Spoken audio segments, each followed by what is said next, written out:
Hello students welcome to SRD high school classes.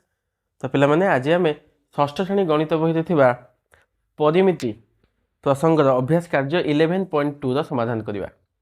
तो पिला माने यही जो चैप्टर रे आम जेकोसी वर्ग क्षेत्र हो कि आयत क्षेत्र हो तार क्षेत्रफल बाहर कर।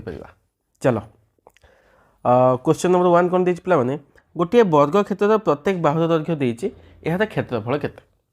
तो पे ये जो चैप्टरटा मुख्यतः वर्ग क्षेत्र और आयत क्षेत्र में पर्यवेसित। तो आम बर्तमान ये वर्ग क्षेत्र आयत और आयत क्षेत्र क्षेत्रफल संबंध टी जाणी। देख पे वर्ग क्षेत्र आम क्या कह पे ना जो चतुर्भुजर कौन सबू बाहु गुड़ाक सामान सबू बाहुर दैर्घ्य सामान ताको आम कौन कह पे ना वर्ग क्षेत्र बा वर्ग चित्र जहाँ कहीपर है कहवा सेमिति आम आयत क्षेत्र क्या कह पे देख गोटे चतुर्भुजर जदि विपरीत बाहु सामान माने ए बाहु सहित ए बाहु सामान है ए बाहु सहित ए बाहु सामान जदि विपरीत बाहु सामान ता कौन कहवा ना ताको आयत क्षेत्र कहवा। बुझल। तो पे जो वर्ग क्षेत्र और आयत क्षेत्र परिसीमा विषय तो आम या पूर्व चैप्टर से पढ़ी। तो आम बर्तमान क्षेत्रफल विषय जाणीजा। तो पे क्षेत्रफल वर्ग क्षेत्र क्षेत्रफल कौन ना गोटे बाहु आउ गोटे बाहु को गुणवा गुणिले ये जो भितर जगटा पे पाइबानी ये जो भितर जगटा पाइबा यहीटा हूँ यार क्षेत्रफल। बुझिपार है। तो तुम ये सूत्रटा को मन रख पे ना एक वर्ग क्षेत्र क्षेत्रफल कौन पे ना बाहु गुणन बाहु माने गोटे बाहु सांगे आउ गोटे बाहु को गुणवा अर्थात बाहु तो गोटे ये ना सब बाहु दैर्घ्य सामान है। तो बाहुर कौन वर्ग भी आम लिखिपर है। इधर यहाँ गोटे बाहु है ए बाहु सहित कौन एक गुणन करवा किंबा आम लिखिपर कौन बाहुर वर्ग। बुझिपार है। एवं जा पे आयत क्षेत्र पाखु। तो पे ये जो आयत क्षेत्र क्षेत्रफल कौन पे देख एठी आम वर्ग क्षेत्र कौन करते बाहु सांगे बाहु गुणुले आयत क्षेत्र में से कौन ना ये लंबाटा को कौन कहती दैर्घ्य ए आड़ुआटा को कौन कहती ना प्रस्थ। तो एठी भी कौन करवा ए जो दैर्घ्य देती ए जो बाहु अच्छी ता सांगे एक जो प्रस्थ अच्छी या कौन करवा गुणवा गुणी नहीं भीतर जगटा बाहर पड़ो कथा बुझीपार ना। तो यार क्षेत्रफल सूत्र कौन पे ना दैर्घ्य गुणन कौन प्रस्थ। बुझीपार ये सूत्र दुटा पे निहाती मन रख। चलो आम डेरी करवानी प्रश्न गुड़िक समाधान करवा। देख पे क्वेश्चन नंबर 1 कौन देला गोटे वर्ग क्षेत्र प्रत्येक बाहुर दैर्घ्य देती। तो पे परिमिति करने पूर्व तुमको बारंबार मुझे सब कौन कही ना चित्र गोटे सांगे सांगे बनईद जहाँफल तुम क्वेश्चन टाक भलसे बुझीपर है। यही वर्ग क्षेत्र प्रत्येक बाहु दैर्घ्य देला केते ना 7 सेंटीमीटर ये 7 ये 7 ये 7 ये 7 7 सेंटीमीटर यह क्षेत्रफल पचार। तो पे आगे लिखिदबा कौन देती ना दत्त वर्ग क्षेत्र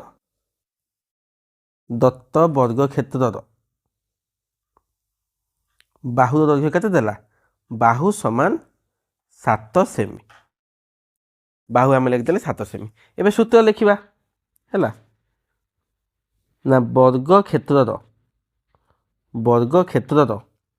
क्षेत्रफल कौन पे ना बाहु गुणन बाहु ना बाहु गुणन बाहु ना। अच्छा ये बाहु केते नहीं ना 7 गुणन 7 एतिकी कौन पे ना वर्ग सेमी यहीटा इंपोर्टाट पे ना जिते बड़े देख बाहु ये 7 सेंटीमीटर थी पुणी आउ गोटे 7 सेंटीमीटर बाहु जिते दीटा 7 दीटा सेमी सेमी गुणी है से कौन होगा ना वर्ग होगा। यहाँ मन रख क्षेत्रफल बाहर कला बेले सब ये टर्म ये वर्ग बोली टर्मटा को सब लिख। तो केते पे 7 वर्ग सेमी अतएव दत्त वर्ग क्षेत्र दत्त वर्ग क्षेत्रर क्षेत्रफल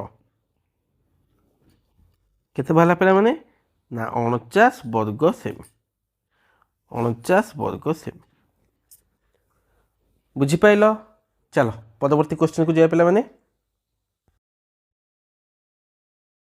तो छुआ मैंने देख 2 नंबर कौन देला ना पार्श्वस्थ चित्र रे एबीसीडी एक आयत चित्र एटी एबीसीडी गोटे हूँ आयत चित्र इडीजीएफ आउ बीजेआईएच ये गोटे गोटे होती वर्ग क्षेत्र।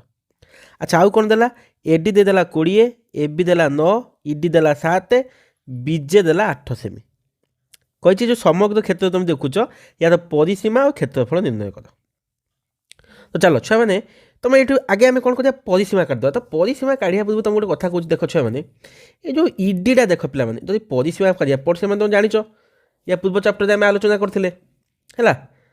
तो परिसीमा माने कौन यही जो बाहर पट बाउंड्री जोगफल नुहे कि यही बाहर पट बाउंड्री जोगफल हूँ परिसीमा किंतु देख ये इडी आउ बीएच ये कौन होती ना ये दुई थर लेखा मिशन ना एटी थे मिशन माने एडी सहित इडी थे मिसी आउ इडी सहित इडी थे अच्छी तो एक आम कौन करवा ना दी थर हिसाब कर आम परिसीमा कौन ना भूल बाहर पड़ो बुझिपाल।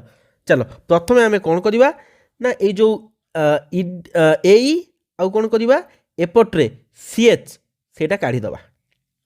तो देख पे मैंने आम पाखे एडी देदेला केते एडी देदेला 20 है आउ कौन इडी देदेला 7 इडी देदेला 7 ये फुलटा देदेला 20 ये जो इडी देदेला केते 7। तो पे मैंने एई केते हबो एई केते हबो ना एई कौन हबो इडी माइनस सॉरी एई हबो एडी माइनस इडी। अच्छा एडी केते ना एडी है 20 माइनस 7 तो केते पे मैंने ना 13 सेंटीमीटर 13 सेमी बुझिल सेमिति सेमिति एठी देख पे मैंने आउ थे पुणी बीसी केते पिला माने देख जेहेतु एडी एडी बीसी एबीसीडी है जेहेतु एबीसीडी गोटे आयत चित्र तो एडी जहाँ बीसी से नुहे कि तो बीसी जहाँ कौन एडी से तो बीसी केते हम से एडी जहाँ एडी केते BC equal to AD equal to केते ना 20 सेमी कहीं एबीसीडी एक आयत चित्र सेमिति पुणी देइछि केते ना बीजे देइछि 8 एटा जदि 8 तो ये सब बाहु गुड़ाक 8 हम ना तो बीजे जदि 8 एटी बीएच केते हम बीएच केते हम ना बीएच जा बीजे से कहीं एटा गोटे वर्ग चित्र एटा केते सेंटीमीटर ना 8 सेंटीमीटर बुझीपारछ ना। ताहले सीएच केते हो पिला माने ना सीएच केते हो ना 20 माइनस 8 केते हला पिला माने ना 12 सेंटीमीटर बुझीपाइल। तो देख पिला माने मैं आउ थोर सब लिखि दउची एई आमे पाइगले केते ना एई पाइगले 13 एठी सीएच पाइगले 12 बुझीपाइल।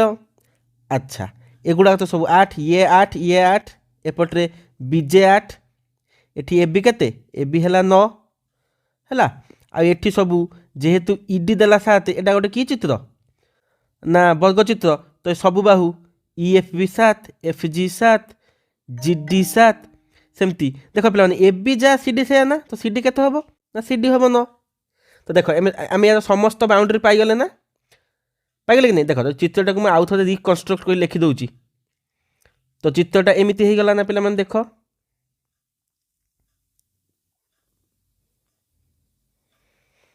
चित्रटा बर्तमान एमती हो गला।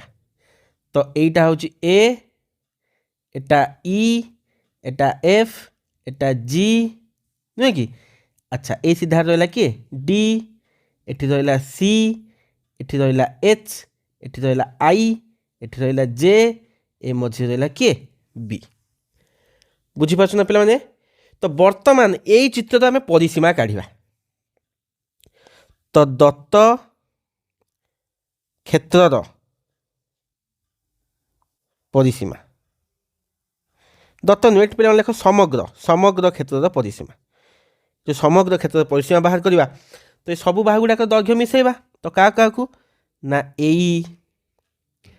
এই পরে কিଏ ইএফ তারপরে এফজি তারপরে জিডি তারপরে ডিসি তারপরে সিএচ তারপরে এইচআই তারপরে আইজে তারপরে কিଏ ରହିବ ପିଲାମାନେ ତାପରେ ରହିବ ଜେବି ହେଲା ଲାଷ୍ଟକୁ କିଏ ରହିବ ନା ବିଏ ପୁରା ବୁଲି ଆସିଲେ ନା ପିଲାମାନେ ଚାଲ ସମସ୍ତଙ୍କ ଦୈର୍ଘ୍ୟକୁ ଲେଖିକି ମିଶେଇବା ଆଚ୍ଛା ଏଇ କେତେ ଦେଲା ପିଲାମାନେ ଏଇ ଆମେ ବାହାର କରିଛନ୍ତି କେତେ 13 ଇଏଫ୍ 7 ଏଫ୍ଜି 7 ଜିଡି 7 ডিসি 9 ସେମିତି ସିଏଚ୍ 12 ହେଲା ଏଚ୍ଆଇ 8 ଆଉ ଆଇଜେ ଇଏ ବି 8 ବିଜେ 8 ଆଉ ବିଏ 9 ତ କେତେ ହେଲା ପିଲାମାନେ ସମସ୍ତଙ୍କର ଯୋଗଫଳ ଇଏ ହେଲା 13 7 20 20 7 27 ହେଲା 27 7 34 34 9 43 43 12 55 55 8 63 63 8 71 71 8 କେତେ ହେଲା 79 79 9 କେତେ ହେଲା ପିଲାମାନେ ନା 88 ସେଣ୍ଟିମିଟର ଦେଖିପାରିଲେ ପିଲାମାନେ ଆମେ ସମଗ୍ର କ୍ଷେତ୍ର କେମିତି ପରିସୀମା କାଢ଼ି ପକାଇଲେ ହେଲା ଠିକ୍ ଅଛି ତାପରେ ପିଲାମାନେ ଆମକୁ କ'ଣ ଦେଇଛି ନା କହିଛି କ୍ଷେତ୍ରଫଳ ବାହାର କର ଆଚ୍ଛା ପିଲାମାନେ ଦେଖ କ୍ଷେତ୍ରଫଳ ଆମେ କେମିତି କାଢ଼ିବା ଦେଖ ଏଇ ଯେଉଁ ତିନିଟା କ୍ଷେତ୍ର ଦେଇଛି ଦୁଇଟା ବର୍ଗ କ୍ଷେତ୍ର ଗୋଟେ ଆୟତ କ୍ଷେତ୍ର ଏଙ୍କର ଯଦି ସମସ୍ତଙ୍କର କ୍ଷେତ୍ରଫଳ ବାହାର କରିକି ଯଦି ମିଶାଇ ଦେବା ଏ ଟୋଟାଲ୍ ସମଗ୍ର କ୍ଷେତ୍ରଫଳ ବାହାରି ପଡ଼ିବ ନା ଠିକ୍ ଅଛି ଚାଲ ଆମେ ସବୁ କ୍ଷେତ୍ରରେ କ୍ଷେତ୍ରଫଳ ବାହାର କରିବା କାହାର ନା ପ୍ରଥମେ ABCD ଆୟତଚିତ୍ରରେ କ୍ଷେତ୍ରଫଳ କାଢ଼ିବା ଲେଖ ABCD ଆୟତଚିତ୍ରର କ୍ଷେତ୍ରଫଳ ସୂତ୍ର କ'ଣ ପିଲାମାନେ ନା ଦୈର୍ଘ୍ୟ ଗୁଣନ ପ୍ରସ୍ଥ ନା ଦୈର୍ଘ୍ୟ ଗୁଣନ ପ୍ରସ୍ଥ ନୁହେଁ କି ଆଚ୍ଛା ପିଲାମାନେ ଦେଖ ଏଠି ଦୈର୍ଘ୍ୟ କେତେ ପିଲାମାନେ ନା ଏଡି ଥିଲା କେତେ ଏଡି ଦେଇଛି କେତେ 20 ପ୍ରସ୍ଥ ଦେଇଛି କେତେ এবি ଦେଇଛି 9 ତ ଆମେ ଲେଖିବା କ'ଣ 20 ଗୁଣନ 9 ତ କେତେ ହେଲା ପିଲାମାନେ ନା 180 ବର୍ଗ ସେମି ପିଲାମାନେ କ୍ଷେତ୍ରଫଳ ବାହାର କଲାବେଳେ ସବୁବେଳେ ବର୍ଗ ଲେଖିବ ହେଲା ସେମିତି ତାପରେ ଦେଖିବା এই ଯେଉଁ ଇଏଫ୍ ଇଡିଜିଏଫ୍ এটা ଗୋଟେ ବର୍ଗ ଚିତ୍ର ନା ଲେଖ ଇଡିଜିଏଫ୍ ବର୍ଗ ଚିତ୍ରର ବା ବର୍ଗ କ୍ଷେତ୍ରର କ୍ଷେତ୍ରଫଳ କ'ଣ ପିଲାମାନେ ନା ବାହୁ ଗୁଣନ ବାହୁ ନା ବାହୁ ଗୁଣନ ବାହୁ ନୁହେଁ କି ଆଚ୍ଛା ଏଠି ବାହୁ କେତେ ବାହାରିଥିଲା ଏଠି ବାହୁ ଆମେ କେତେ ଲେଖିଥିଲେ 7 ତ କେତେ ହେବ ପିଲାମାନେ 7 ଗୁଣନ 7 କେତେ ହେଲା ନା 49 ବର୍ଗ ସେଣ୍ଟିମିଟର ବୁଝିପାରିଲ ଆଚ୍ଛା ଆଉ ଗୋଟେ ରହିଲା କ୍ଷେତ୍ରଫଳ ଏଟା ତଳଟା କିଏ ରହିଲା ତଳ ରହିଲା ଆମର BJIH ନୁହେଁ କି ଲେଖ BJIH ବର୍ଗ ଚିତ୍ରର କ୍ଷେତ୍ରଫଳ ସେଠି ବି କ'ଣ ପିଲାମାନେ ସେଇ ବାହୁ ଗୁଣନ ବାହୁ ଏଠି ବାହୁ କେତେ ଅଛି ପିଲାମାନେ ଏଠି ଆମେ କେତେ ନେଇଥିଲେ ଏଠି ନେଇଥିଲେ 8 ସେଣ୍ଟିମିଟର ତ ଏଠି କ'ଣ ହେବ 8 ଗୁଣନ 8 8 × 64 ବର୍ଗ ସେମି ଏଠି ଲେଖିବା ପିଲାମାନେ ସମଗ୍ର କ୍ଷେତ୍ରର କ୍ଷେତ୍ରଫଳ କ'ଣ ହେବ ପିଲାମାନେ ଏ ସବୁଟାକୁ ଯୋଗ କରିବା ନା କେତେ 180 ମିଶାଣ 49 ମିଶାଣ 64 କେତେ ହେଲା ପିଲାମାନେ ନା 9 4 13 ଶୂନ ମିଶିଲା କେତେ 3 ରଖିଲା 1 6 4 10 8 18 1 ସିଏ 19 19 9 ରଖିଲା 1 1 1 2 କେତେ ହେଲା ପିଲାମାନେ ନା 293 ବର୍ଗ ସେମି ହେଲା ତ ପିଲାମାନେ ଅତେବ ଲେଖିଦେବ ମୋର ଅତେବ ଲେଖିବାକୁ ଜାଗା ନାହିଁ ତୁମେ ଲେଖିଦେବ ଅତେବ ଦତ୍ତ କ୍ଷେତ୍ରର ପରିସୀମା 88 ସେଣ୍ଟିମିଟର ଓ କ୍ଷେତ୍ରଫଳ କେତେ ନା 293 ବର୍ଗ ସେଣ୍ଟିମିଟର ବୁଝିପାରିଲ ଚାଲ ପରବର୍ତ୍ତୀ କ୍ୱେଶ୍ଚନକୁ ଯିବା ପିଲାମାନେ 3 ନମ୍ବର ତ ଏଠି କ'ଣ ଦେଲା ପିଲାମାନେ ଦେଖ ना गोटे वर्गाकृति विशिष्ट क्षेत्र क्षेत्रफल देला 64 वर्गमीटर है। यार प्रत्येक बाहुर दैर्घ्य केते आमको क्षेत्रफल दे देछि बाहु पचार। तो पिला माने कौन एटा गोटे वर्गाकृति क्षेत्र है। अच्छा यार क्षेत्रफल केते ना 64 वर्गमीटर। अच्छा आम कौन काढ़ा यार बाहुर दैर्घ्य काढ़ा। तो ये सूचना कौन देछि पिला माने देख एठारे 64 को मौलिक गुणनीय मानकर गुणफल रूपे प्रकाश कर है करिकी आम तो काढ़ा। तो पे मौलिक गुणनीयक मानक गुणफल कौन देख पे हो ता कहवा पूर्व आम कौन कौन तथ्य देछि आम प्रथम लिखिदबा है। देख दत्त वर्गाकृति क्षेत्रर क्षेत्रफल देला केते पिला माने समान 64 वर्गमीटर है। अच्छा आमको बाहु पचार। तो पिला माने आमे जानिचंती कौन बाहुरे बाहु गुणिले केते 64 वर्ग माने बाहुर बाहु गुणिले कौन हुए ना क्षेत्रफल हुए। तो एठी दीटा संख्या गुणी केते हेछि 64 वर्गमीटर हेछि। चलो आमे एकु कोन करबा ना मौलिक उत्पाद भांगिबा जेमते आमे लस आगु बळे पिला माने करंतिनी। देख एकु प्रथमे आमे देख एक घरे 4 अछि माने 2 द्वारा विभाज्य। तो 2 रे भांगले केते हो पिला माने 64 को 2 रे भांगले हो केते 32। पुणी एक 2 रे भांग केते हो 16। पुणी एक 2 रे भांग 8। पुणी 2 रे भांग 4। पुणी 2 रे भांग केते 2। तो पिला माने आमे लिखि परिबा कोन ना 64 समान 2 गुणन 2 गुणन 2 जे 6टा 2 रो गुणफल बुझी पाइलो। तो 6टा 2 जे ताकू जदि आमे दुईटा संख्या करवा माने 64 को एमिति करवा जेमिति दुईटा संख्यार गुणफल हम। तो ता माने आमे लिखि परिबा ना पिला माने देख ना आमे लिखि परिबा ना 64 जे हम एठी ये 3 कर देबा ना 2 दूने 4 दूने 8 गुणन 8 कर परिबा ना। देख दुईटा संख्या जे कि 8 आउ 8 तार गुणफल जे होउची केते होउची 64। ता माने ए जो वर्ग क्षेत्र बाहु केते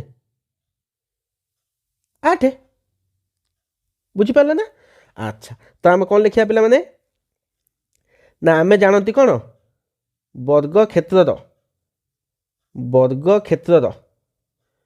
क्षेत्रफल जे केते बाहु गुणन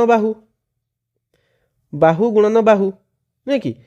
तो बाहु केते हम पिला माने ना क्षेत्रफल कौन हम पिला माने क्षेत्रफल वर्गमूल।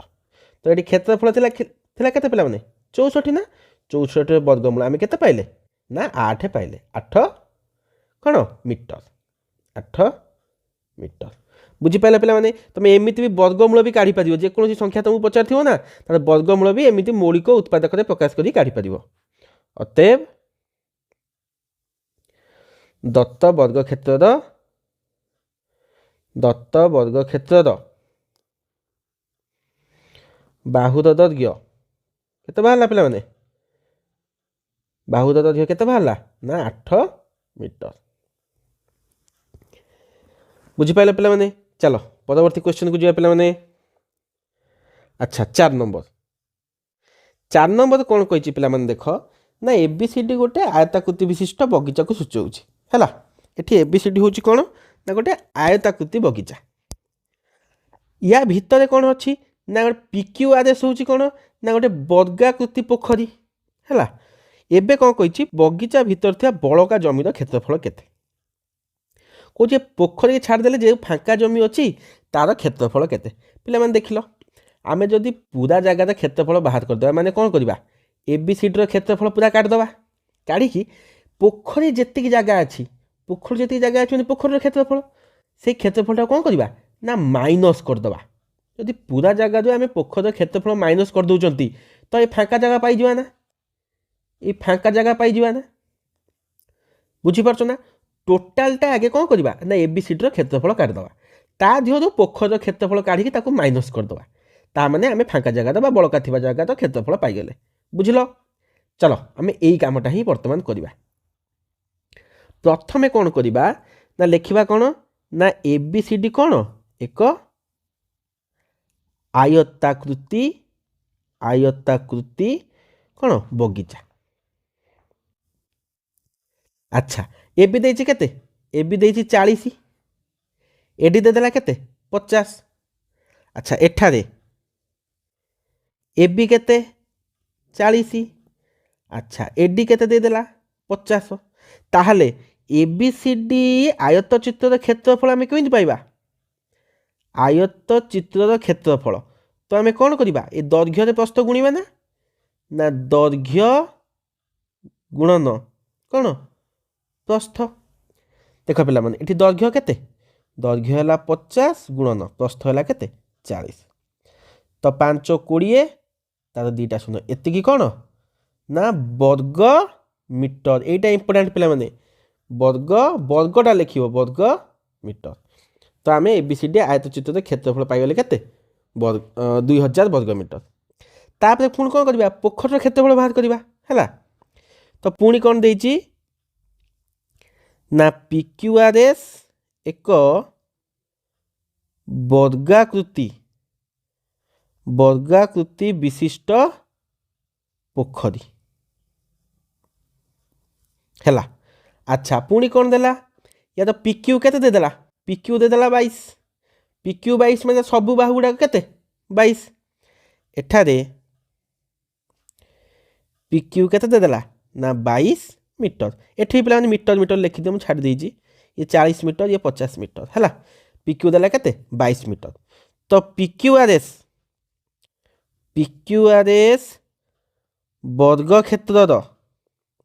वर्ग क्षेत्रर क्षेत्रफल कौन हो पिला माने तुम जान वर्ग क्षेत्रफल सूत्र कौन ना बाहुर स्क्वायर बा बाहु गुणन बाहु बा ताको लिखि परिबा कौन बाहु गुणन बाहु।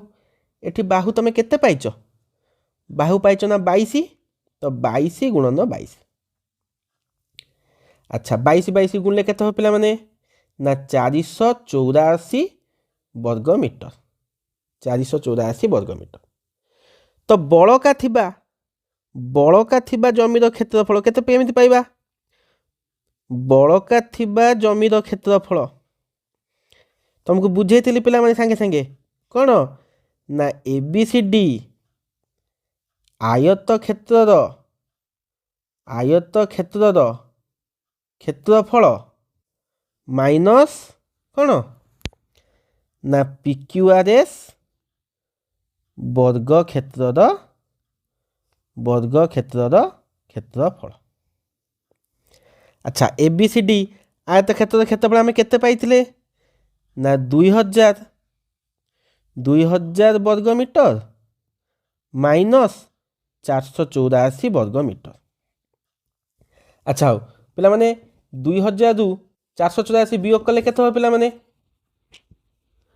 केते हो पिला माने ना यार उत्तर केते हो ना यार उत्तर हम 1516 वर्ग मीटर। अतएव बड़का थिबा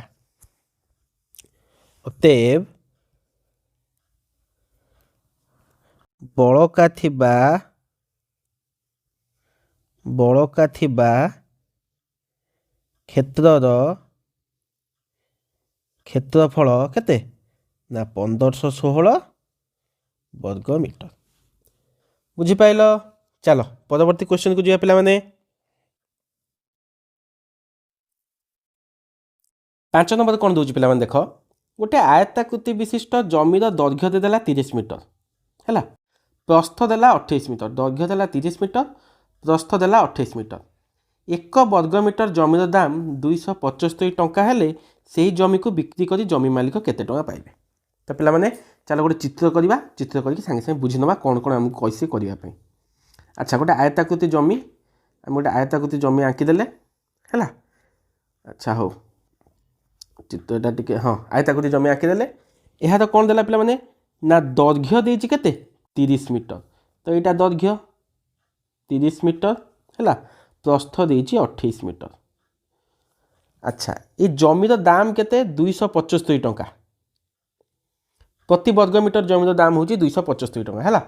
तो प्रथम आमको कौन काढ़ा पड़ो यार क्षेत्रफल काढ़ा हम तापर जी क्षेत्रफल बाहर प्रति वर्ग मीटर को 275 टंका जिते क्षेत्रफल हम से पुणी 275 गुणा हम बुझिपाल। चलो प्रथम लिखा कौन ना आयताकृति जमीर दैर्घ्य केते देला पिला माने दैर्घ्य समान 30 मीटर।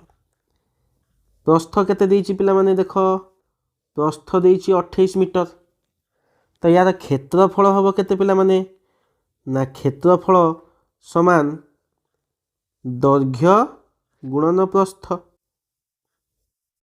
अच्छा दैर्घ्य है 30 गुणन प्रस्थ है 28 केते पिला माने 28 30 गुणले तो 28 गुणन 30 840 वर्ग मीटर है 840 वर्ग मीटर। एबे कौन देइछि ना एक वर्ग मीटर रे जमीर दाम हूँ 275 टंका है। तो एक वर्ग मीटर जमीर दाम केते पिला माने ना 275 टंका। तो 840 वर्ग मीटर जमीर दाम कौन हो पिला माने ना 840 गुणन केते 275 नहीं कि। तो 840 से आम केते गुणिबा ना 275 केते हो पिला माने ना 2,31,000 टंका। अतएव से जमी को बिक्री करी जमी मालिक 2,31,000 टंका पाइबे। बुझिपाल। चलो परवर्ती क्वेश्चन को जा पिला माने गोटे टेबुल तो उपरी भाग वर्गाकृति है यार प्रत्येक धार दैर्घ्य देइछि 1 मीटर 20 सेंटीमीटर यह तो उपरी भाग क्षेत्रफल। तो बहुत सहज क्वेश्चन पिला माने आम गोटे वर्गाकृति टेबुल अच्छी है तार प्रत्येक धार दैर्घ्य दे देइछि आमको तार क्षेत्रफल काढ़िया जाउछि सीधा आम क्षेत्रफल सूत्र पड़ो उत्तर बाहर। चल आम बर्तमान चित्रटे करनवा करिकी तापर आगू बढ़िया। तो गोटे वर्गाकृति टेबुल है यह तो प्रत्येक धार केते पिला माने ना 1 मीटर आउ केते 20 सेंटीमीटर। तो जेहेतु एटा गोटे वर्गाकृति तो सबू बाहु दैर्घ्य समान तो सबू साइड गुड़ा केते हम ना 1 मीटर 20 सेंटीमीटर। चलो लिखिबा ना वर्गाकृति विशिष्ट टेबुल प्रत्येक धार केते पिला माने ना 1 मीटर 20 सेंटीमीटर। तो पिला माने देखो जदि आम 1 मीटर 20 सेंटीमीटर सेमिति 1 मीटर 20 सेंटीमीटर रखिबा तो आमको गुणफल काढ़िबारे असुविधा हम। तो आम कौन करवा ना 1 मीटर 20 सेंटीमीटर को आम कौन करवा ना सेमी रे प्रकाश करदवा।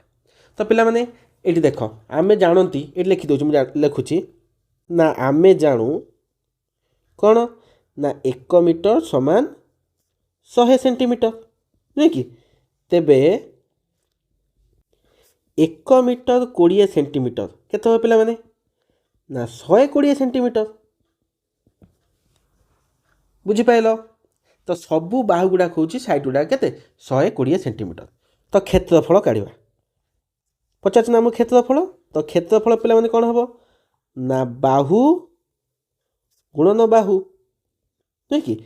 अच्छा 120 गुणन 120 तो केते हो पिला माने ना 144 तो 2टा 0 एतिकी वर्ग सेंटीमीटर। बुझिपाइल पिला माने। अतएव दत्त टेबुल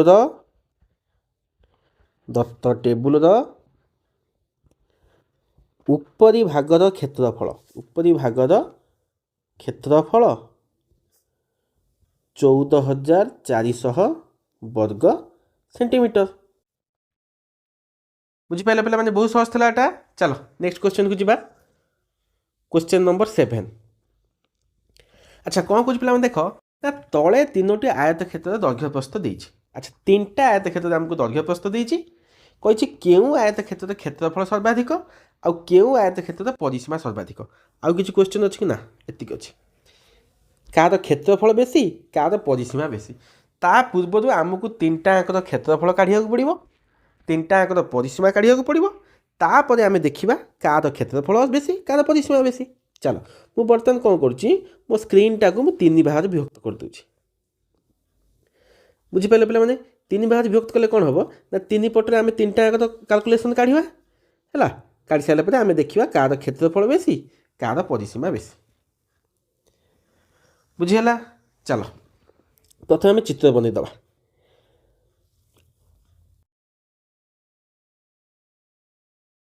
तो प्रथम आयत क्षेत्र है एटा हूँ द्वितीय आयत क्षेत्र एटा हूँ तृतीय आयत क्षेत्र। अच्छा हो तो प्रथम आयत क्षेत्र दैर्घ्य केते?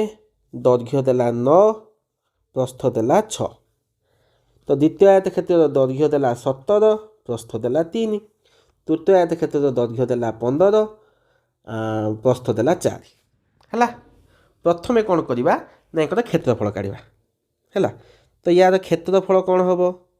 क्षेत्रफल तुम जानिच सूत्र कौन ना दैर्घ्य गुणन प्रस्थ।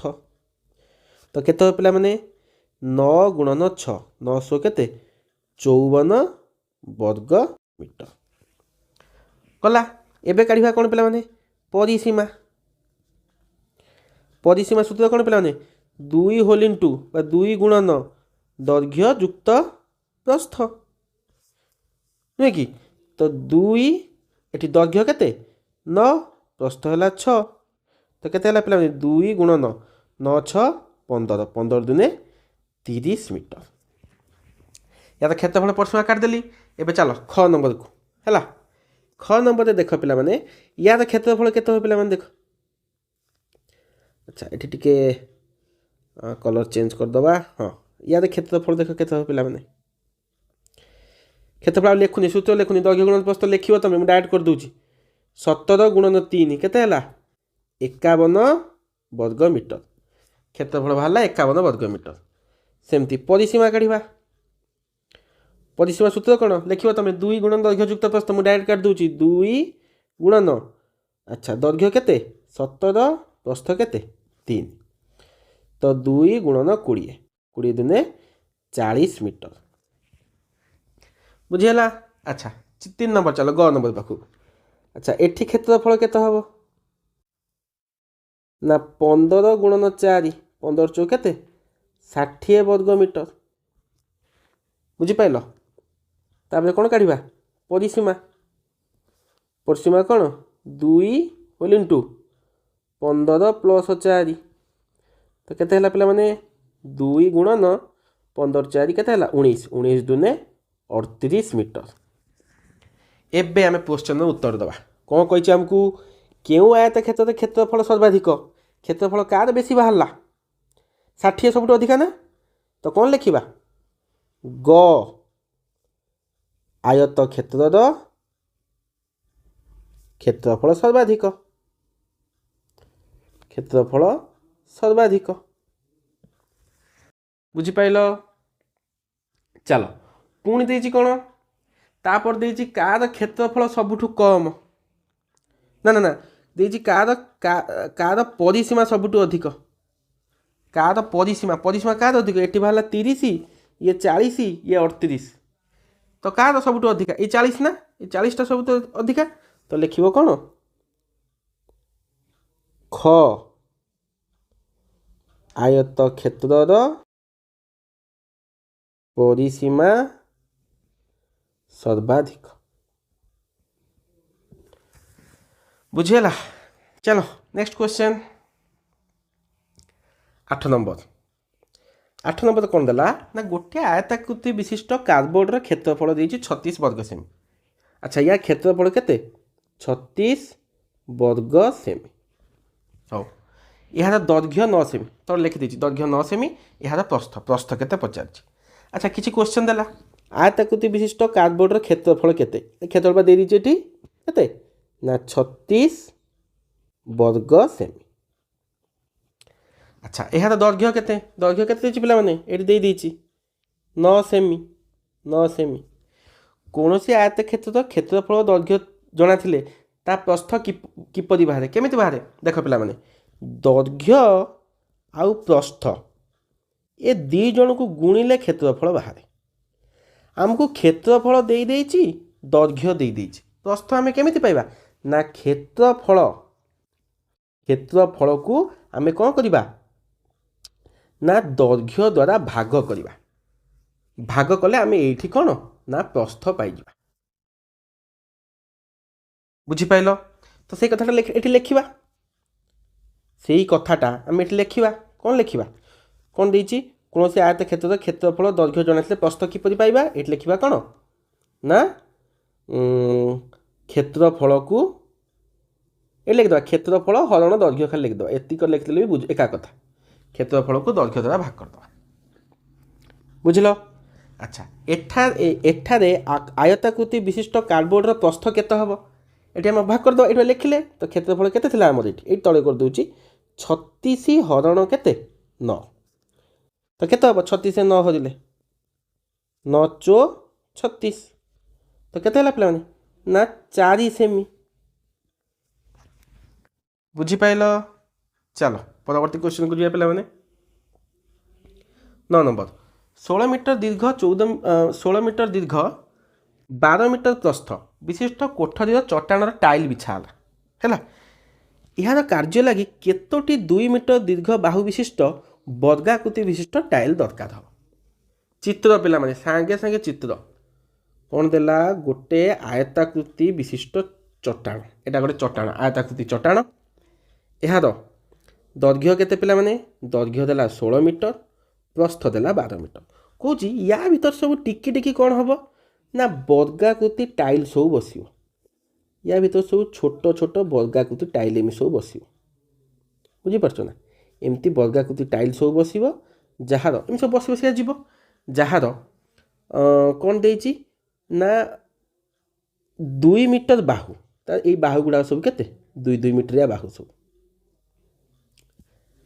बुझीपाल कौच केते पीस लगे टाइल देख पिला माने एमती गणित कौन कर आम साधारणतः कौन करवा ना आयत क्षेत्रफल काटिदेवा दैर्घ्य गुणन प्रस्थ कर आयत क्षेत्रफल बाहर करदेवा करके जो छोट छोट टाइल अच्छी तार भी क्षेत्रफल काटिदेवा काढ़ी सारापर ये जो आयत क्षेत्रफल को ये जो टाइल क्षेत्रफल द्वारा भाग करदेला आम केते पीस बाहर पड़ो बुझीपार ना ठीक अच्छे चलो आम बर्तमान से कामटा करवा तो प्रथमे कौन करवा ना चट्टाण क्षेत्रफल बाहर करवा लेख तो चट्टाण दैर्घ्य आमको केते देछि पिला माने ना दैर्घ्य देला 16 मीटर प्रस्थ केते देछि ना 12 मीटर तो चट्टाण क्षेत्रफल काटिदेवा चट्टाण क्षेत्रफल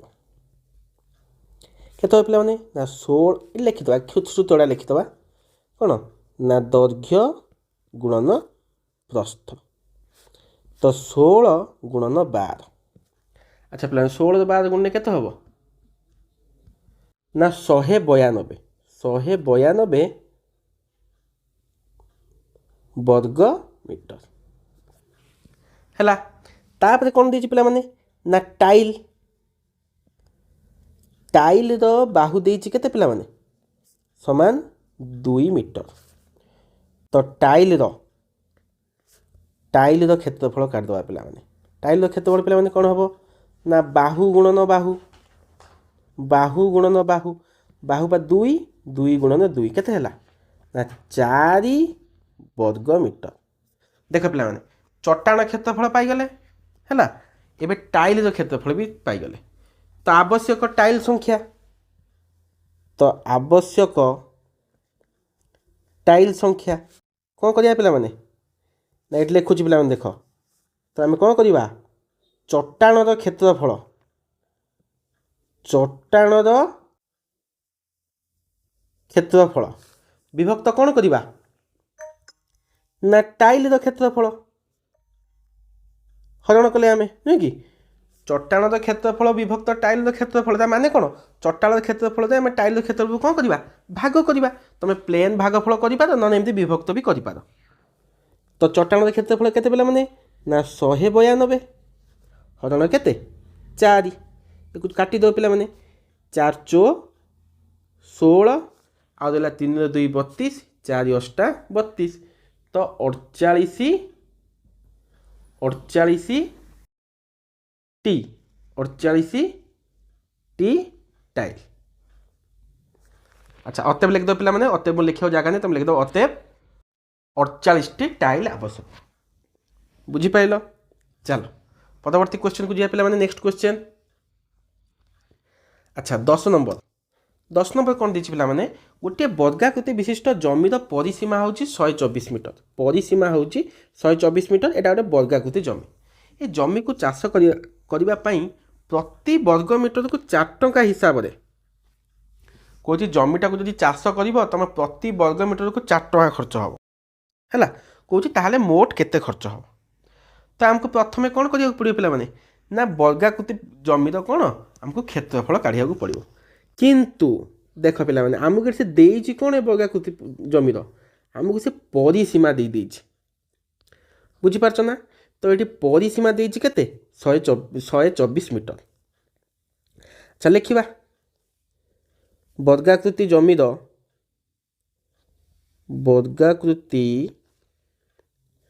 जमीर परिसीमा परिसीमा केते देला पिला माने ना 124 मीटर नुहे कि। अच्छा पिला माने परिसीमा सूत्र कौन पिला माने 4 गुणन बाहु ना तो गोटे बाहु रे आमे जदि 4 गुणी दबा आमे परिसीमा पाउथले तो गोटे बाहु काढ़ा को आमको कौन करिया पड़ो ना परिसीमा 4 हरिबा को पड़ो नुहे कि। ठीक अच्छे तो वर्गाकृति जमीर परिसीमा देला 124 मीटर तो बाहुर दैर्घ्य कौन करवा आम है बाहुर दैर्घ्य ना बाहुर माप लेख बाहुर माप समान 124 मीटर हरण केते 4 124 को 4 भाग कर पे मैंने। अच्छा केते पे मैंने 124 को 4 भाग कले 124 हरण 4 31 मीटर तो ये सबू बाहु गुड़ाक आम पाईगले केते ना 31 मीटर लेखा पाईगले बुझल। एबे आमको कौन करिया पड़ो क्षेत्रफल काढ़ा पड़ो तो यार क्षेत्रफल सूत्र कौन पे मैंने ना बाहु गुणन बाहु नुहे कि तो कौन लिखा 31 गुणन 31। अच्छा 31 31 गुणिल पे मैंने केते देखा 31 गुणन 31 केते पे मैंने ना 961 वर्ग मीटर 961 वर्ग मीटर हूँ यार क्षेत्रफल सी कौन कौन चाष करने प्रति वर्ग मीटर को 4 टंका हिसाब से खर्च हुए तो एक वर्ग मीटर को खर्च हुए समान केते ना 4 टंका सेमिति 961 वर्ग मीटर को खर्च हेब कौन करिया पे मैंने ना 961 आम केते गुणिबा 4 को गुणिबा बुझीपार तो 961 को जब आम 4 गुणिबा केते पे मैंने ना 3844 टंका बुझल। तो लेख अतएव लेख पे मैंने अतएव जमीटी को चाष करने को हेले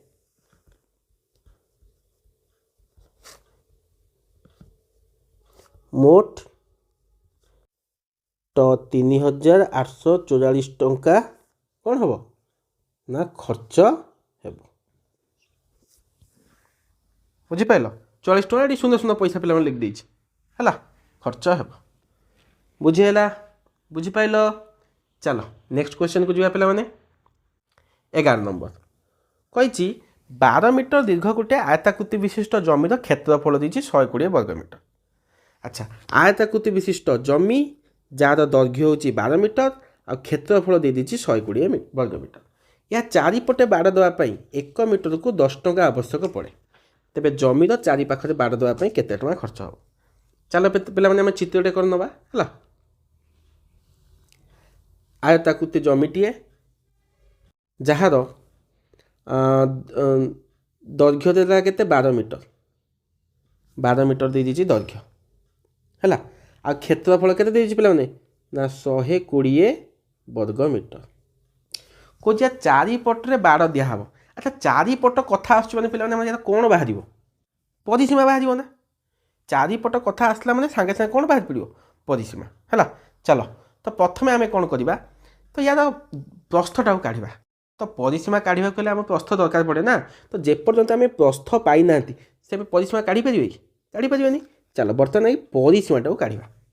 ଲେଖ ଆୟତାକୃତି ଜମିର କ୍ଷେତ୍ରଫଳ। କ୍ଷେତ୍ରଫଳ କେତେ ଦେଲା ପିଲାମାନେ ନା 120 ବର୍ଗ ମିଟର ହେଲା। ଦୈର୍ଘ୍ୟ କେତେ ଦେଇଛି ଦୈର୍ଘ୍ୟ ଦେଇଦେଲା କେତେ ପିଲାମାନେ ନା 12 ମିଟର। ତ ପ୍ରସ୍ଥ କେତେ ହେବ ପିଲାମାନେ ଟିକେ ଆଗରୁ ଆମେ କରିଥିଲେ ସୂତ୍ର କ'ଣ ନା କ୍ଷେତ୍ରଫଳରେ ଆମେ କ'ଣ କରିବା ଦୈର୍ଘ୍ୟକୁ ଭାଗ କରିବା ନୁହେଁ କି। ତ କ୍ଷେତ୍ରଫଳ 120 ହରଣ 12, 120କୁ 12 ଭାଗ କଲେ କେତେ ହେବ ପିଲାମାନେ ନା 10 ମିଟର ହେଲା। ତ ଆମେ ଏଠି ଦୈର୍ଘ୍ୟ ପାଇଗଲେ କେତେ ନା 10 ମିଟର, ସରି ପ୍ରସ୍ଥ ପାଇଗଲେ 10 ମିଟର ହେଲା। ତ ଏବେ କ'ଣ କାଢ଼ିବା ପିଲାମାନେ ପରିସୀମା କାଢ଼ିବା। ତ ପରିସୀମା କେତେ ହେବ ପିଲାମାନେ ପରିସୀମା ସୂତ୍ର କ'ଣ 2 ଗୁଣନ ଦୈର୍ଘ୍ୟ ଯୁକ୍ତ ପ୍ରସ୍ଥ। ଆଚ୍ଛା 2 ଗୁଣନ ଦୈର୍ଘ୍ୟ କେତେ 12 ପ୍ରସ୍ଥ ହେଲା 10 କେତେ ହେଲା ପିଲାମାନେ 2 ଗୁଣନ 12 10 22, 22 ଦୁନେ 44 ମିଟର। ତ ପିଲାମାନେ ଆମେ ପରିସୀମା ପାଇଗଲେ କେତେ ଟୋଟାଲ 44 ମିଟର। ଏବେ କ'ଣ କହିଛି ବାଡ଼ ଦେବା ପାଇଁ 1 ମିଟରକୁ 10 ଟଙ୍କା ଖର୍ଚ୍ଚ ହୁଏ। ଲେଖ ସେ କଥା। ବାଡ଼ ଦେବା ପାଇଁ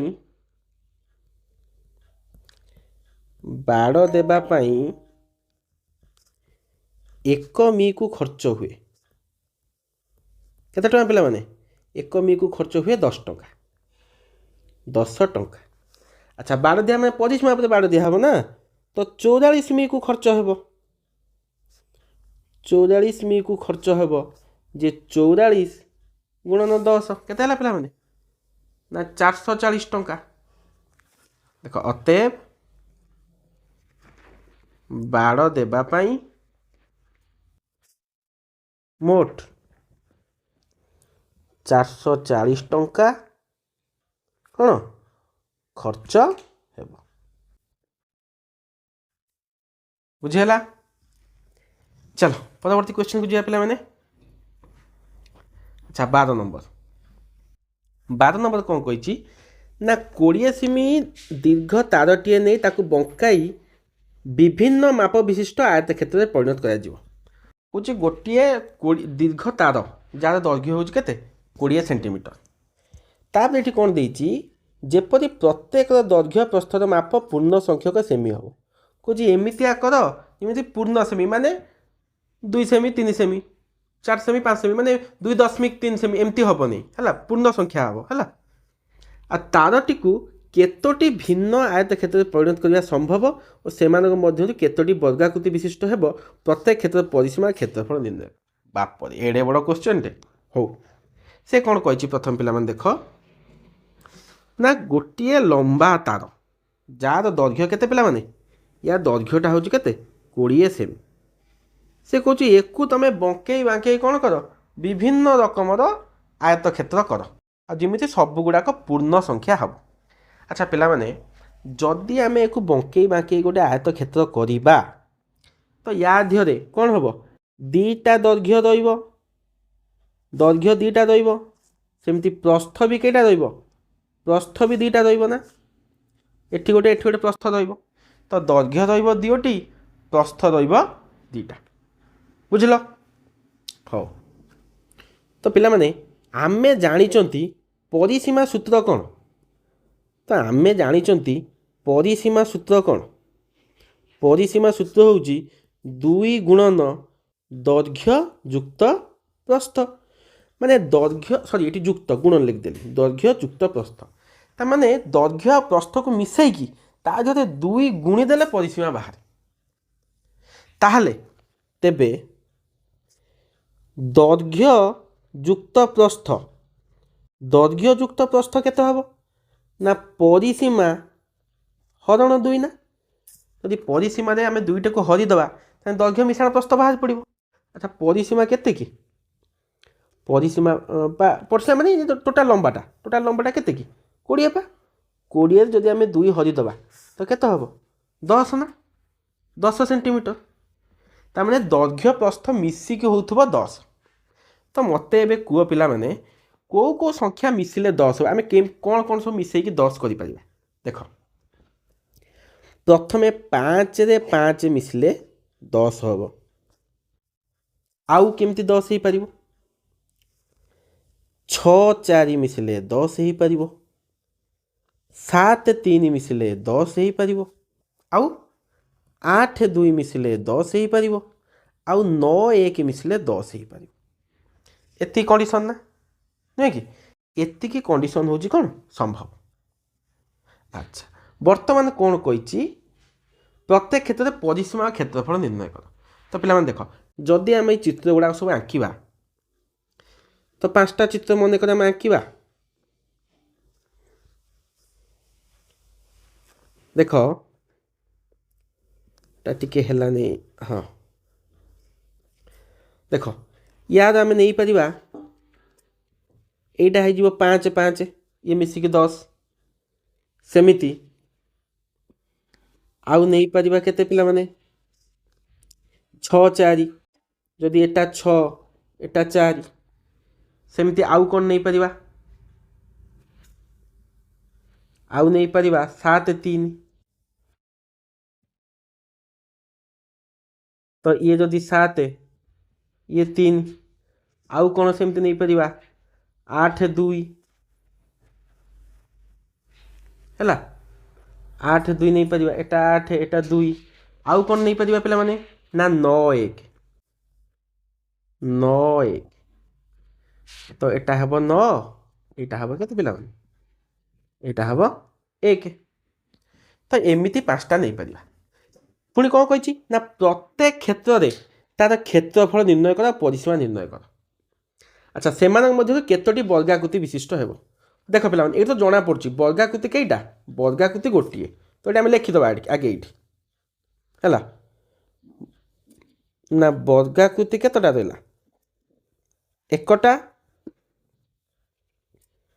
आयताकृति केतटा पिला माने आउ 4टा 4टा नहीं कि वर्गाकृति जो 5 5 अच्छी से वर्गाकृति से गोटे आउ जो आयताकृति रहा केतटा 4टा तो पे नंबरिंग करदे आमको सुविधा हम ये 1 नंबर चित्र ये 2 नंबर चित्र एटा नंबरिंग कर दूँ एटा 3 नंबर चित्र एटा 4 नंबर चित्र एटा 5 नंबर चित्र तो ये प्रथमटा है कौन वर्गाकृति आउ जो 2 नंबर 3 नंबर 4 नंबर 5 नंबर कौन है आयताकृति चित्र तो प्रत्येक क्षेत्र में कौन करवा ना क्षेत्रफल परिसीमा काढ़ा है तो आगे आगे कौन 5 5 जो नहीं करवा। अच्छा ये लिखि दूची बाहु 5 सेंटीमीटर ना हाँ 5 सेमी हेले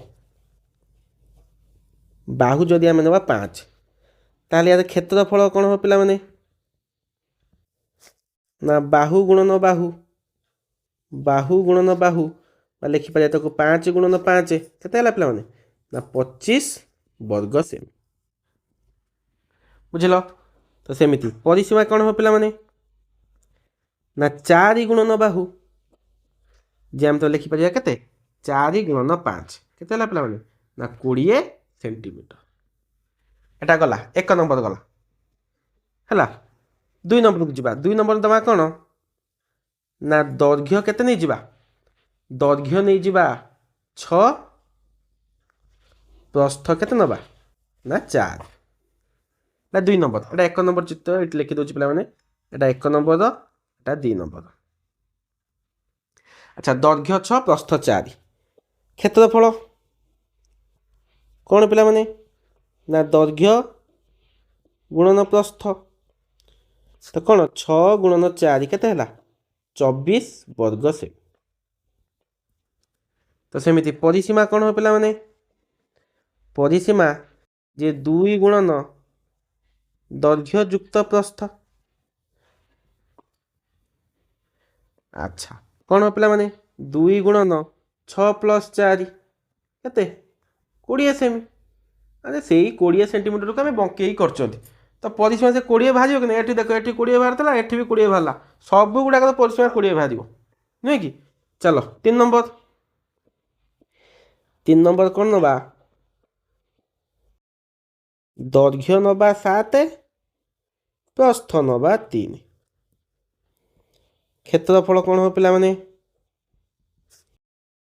ଦୈର୍ଘ୍ୟ ଗୁଣନ ପ୍ରସ୍ଥ ସାଙ୍ଗେ ସାଙ୍ଗେ ଲେଖ ତ କେତେ ହେଲା 7 ଗୁଣନ 3 7 21 ବର୍ଗ ସେମି। ଆଚ୍ଛା ପରିସୀମା କ'ଣ ହେବ 2 ଗୁଣନ ଦୈର୍ଘ୍ୟ ଯୁକ୍ତ ପ୍ରସ୍ଥ 2 ଗୁଣନ 7 ମିଶାଣ 3 ଯେ କେତେ 20 ସେମି। ଗଲା 3 ନମ୍ବର। 4 ନମ୍ବରକୁ ଯିବା। 4 ନମ୍ବର ନେବା କେତେ ଦୈର୍ଘ୍ୟ ନେବା 8 ପ୍ରସ୍ଥ ନେବା 2। ତ କ୍ଷେତ୍ରଫଳ କ'ଣ ହେବ ପିଲାମାନେ ନା ଦୈର୍ଘ୍ୟ ଗୁଣନ ପ୍ରସ୍ଥ ଯେ 8 ଗୁଣନ 2 କେତେ ହେବ 16 ବର୍ଗ ସେମି। ବୁଝିଲ। ସେମିତି ପରିସୀମା କ'ଣ ହେବ ପରିସୀମା 2 ହୋଲ୍ ଇଣ୍ଟୁ 2 ଗୁଣନ ଦୈର୍ଘ୍ୟ ଯୁକ୍ତ ପ୍ରସ୍ଥ 2 ଗୁଣନ 8 + 2 କେତେ 20 ସେଇ 20 ତାର 20 ସେମିର ବଙ୍କା ହେଇଛି। ଚାଲ ତାପଟା ଦେଖିବା 5 ନମ୍ବର ଚିତ୍ର। 5 ନମ୍ବର ଦୈର୍ଘ୍ୟ ନେବା 9 ପ୍ରସ୍ଥ ନେବା 1। ଆଚ୍ଛା କ୍ଷେତ୍ରଫଳ କେତେ ହେବ ପିଲାମାନେ କ୍ଷେତ୍ରଫଳ ହେବ ଦୈର୍ଘ୍ୟ ଗୁଣନ ପ୍ରସ୍ଥ ଯେ କେତେ 9 ଗୁଣନ 1 9 କେ 9 ବର୍ଗ ସେମି। ବୁଝିଲ। ତ ପରିସୀମା କେତେ ହେବ ପିଲାମାନେ 2 ହୋଲ୍ ଇଣ୍ଟୁ 2 ଗୁଣନ ଦୈର୍ଘ୍ୟ ଯୁକ୍ତ ପ୍ରସ୍ଥ